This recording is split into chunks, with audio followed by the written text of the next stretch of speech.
All right, good morning. I want to start by saying and just kind of thanking Episcopal for accommodating us over here.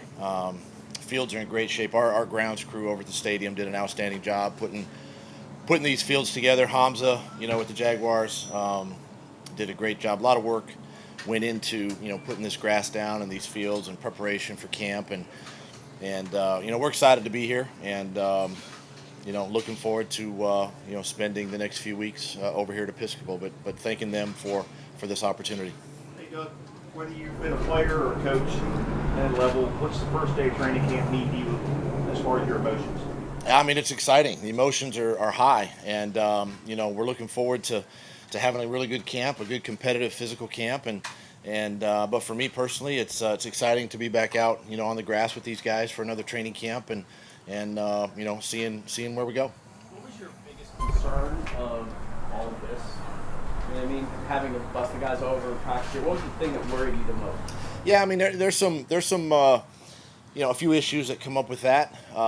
One, when you abide by the CBA and you got an 11-hour day and you got to factor in travel and all of that, it kind of takes up either practice time, meeting time, whatever you can do. So you got to work out some of those kinks and but we had a great team of guys. We did a lot of research on it, a lot of study. We drove back and forth in the springtime just to see how far the drive was going to be and how long it was going to take us. And we appreciate the the police department with giving us some escorts and getting us through some red lights, and that helps because it helps maximize the time on the field and then just kind of seeing it all come together. It's been kind of fun this summer to kind of watch the progression of everything. How long was the trip? Just under 10 minutes. Just under 10 minutes. We got caught by one light. Not a lot of bonding in that time, can you?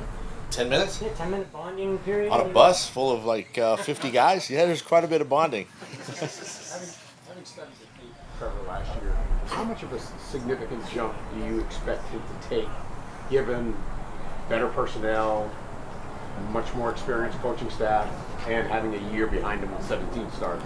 Well, that's the goal. Obviously, is to make a significant jump in year two, and I think building off of last year, the fact that he played the entire season, we can build off of that and really, really expect, kind of a sky's the limit mentality. With him, he's in the same frame of mind as well. He wants to take that next step, and not only in his growth, but obviously leading this football team. So today's day one of that, and we're just excited to be on the grass with him and the rest of the team.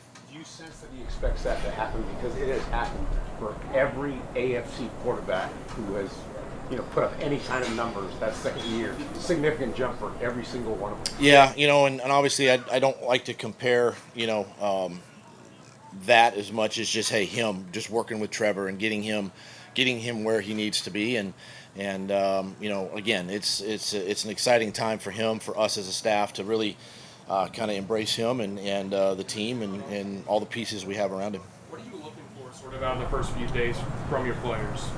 Well, we're in this acclimation phase right now, so it's much like OTAs, where there's not a lot of physical contact, but it's sort of an acclimation of getting back out here on the practice field and running around. The way practices are scheduled from a time standpoint allows the players to kind of build some tolerance in their bodies here in the next couple of days before we put the pads on. Is everyone accounted for, and sort of what's the status of James Robinson? So going into training camp, we don't have any PUP guys. James is doing extremely well. He's going to be out here and over here. We're just going to, still take it slow with him and make sure he's 100% or better before we put him out on the field. Darius Williams is another one who's doing extremely well. You'll see him out here doing some individual work and running around. I will just say this, that we've got two guys that kind of out of the conditioning test yesterday that we're going to maybe Jamal Agnew is one that we're just still going to kind of day by day with him. He'll be out here and working with some individual work and working with our medical team, but just kind of day to day with him. And Devin Lloyd is the one that is probably going to miss a little bit of time. He's got a little hamstring that popped up yesterday on him, and Nothing too significant, but we're just gonna be cautious with him and give him some time. Doug, what was your message to the team when you guys got together for the first time? That's between me and the team. Are you pleased with the conditioning and the retention, or is it too No, early I to see am. that? I am. I'm excited. The energy yesterday was unbelievable. To get the guys in the building for the first time after about 5.5 weeks, and the energy, the excitement, the enthusiasm. It was a long day because there was a lot of meetings and different things we had to get through yesterday. But these guys are they're in the right frame of mind. They're focused and ready to go. Was there any thought to starting camp earlier because of the Hall of Fame game? Do you think? Because I think the Raiders started last week. Yeah, I mean, there's an opportunity to bring in maybe your rookies, quarterbacks, things like that. But I wanted to start this first one as a team and get everybody here together. We got time. We got a lot of practices and walkthroughs before that first game, and we got a long time before we have a meaningful game too. So there's a lot of great opportunities here in the next few weeks. Doug, Kyle Slogan's been around a little bit and everything. Did you know of him before this, and what went into that decision to bring him in? Yeah, had watched him a little bit, in the USFL this year and some of the spots that he's been in, and he's a young guy that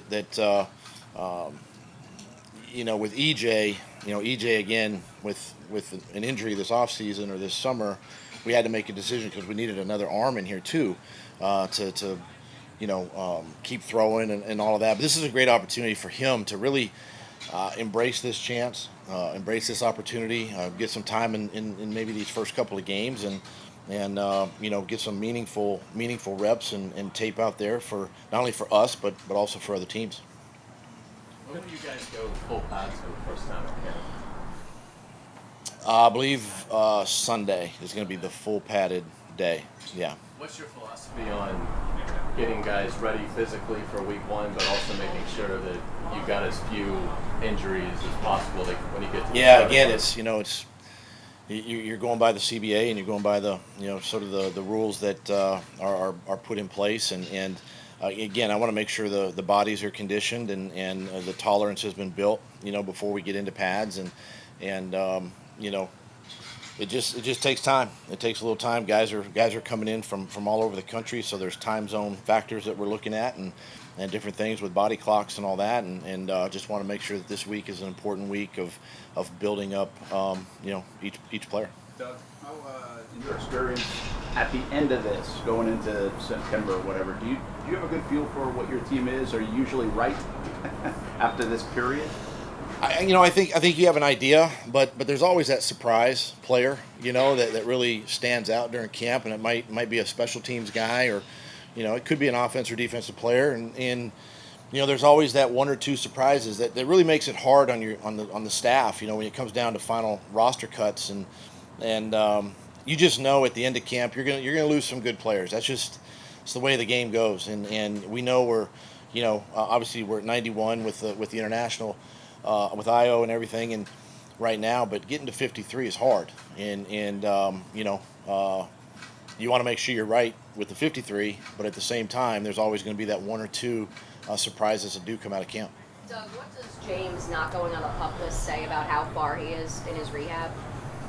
Exactly.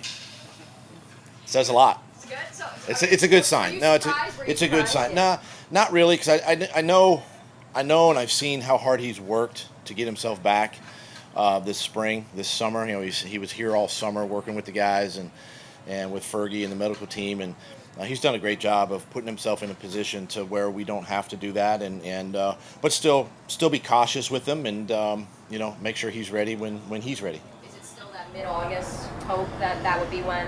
I mean, hopeful, for that. Can't put a timetable really, and I don't want to put a timetable on it, but that's probably the target.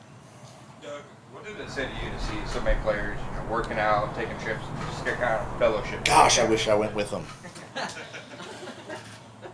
No, it just shows, I think, one sign of leadership with the guys that say guys like Trevor and Josh Allen, guys who kind of brought the group together, and to be able to do that in the off season on their time, their dime. I think it just shows a lot of the maturity, even with young players, and but that's what it takes. That's what it takes to be successful in this league. To have that camaraderie away from our building, away from coaches, and take it upon themselves to become good football players. Yeah, Spencer invite to the next Bahamas trip. I will. It's expensive to play quarterback in this league now. It's expensive. A lot of gifts to buy. So how many trips do you think you made over here to check out the setup before today? I made a couple in the spring, and then we made one last Friday. When I had the coaches report, I came over here and checked it out, and then I was in touch with Hamza all summer long with, as Trent and I were, and with just updates on the grass and videos and things like that he could send me, but I would say coming over here personally like 3 times, between the off season and last Friday. Is it impressive to you that what they got done in a pretty short amount of time? It is. I mean, this is really, when I saw it for the first time Friday, it just it kind of reminds you of our stadium grass and how well it was this spring. Is there anything you have to sacrifice at all practice-wise because of this, or can you get everything in that you want to get in? We can get everything done. Over here, the only thing that we got to be careful of is the weather. But that's why we're in the mornings, and hopefully the storms stay away in the morning time. But other than that, because we just don't have a ton of shelter to put you guys in. But no, player safety is number one, obviously, and we just got to make it work. But we got plenty of time. All right. Thanks, guys.